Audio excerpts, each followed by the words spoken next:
JNPA अंतर्गत येणाऱ्या JWR logistic पार्कमध्ये भीषण आग लागल्याची घटना घडली।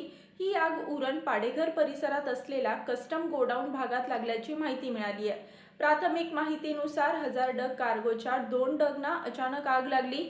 आगीचे लोट दूरवरून दिसत होते। घटनेची माहिती मिळताच अग्निशमन दलाच्या अनेक गाड्या घटनास्थळी दाखल झाल्या आणि आग आटोक्यात आणण्याचे काम युद्धपातळीवर सुरू करण्यात आले।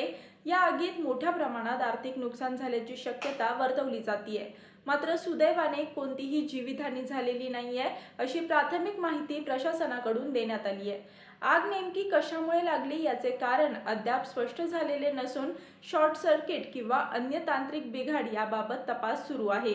घटनेनंतर परिसरात काही काळ धुराचे साम्राज्य पसरले होते, त्यामुळे सुरक्षिततेच्या कारणास्तव परिसर बंद ठेवण्यात आला होता। दरम्यान JNPA परिसरातील औद्योगिक आणि लॉजिस्टिक सुरक्षेचा मुद्दा पुन्हा एकदा ऐरणीवर आला असून संबंधित विभागांकडून सविस्तर चौकशी करण्यात येणार आहे।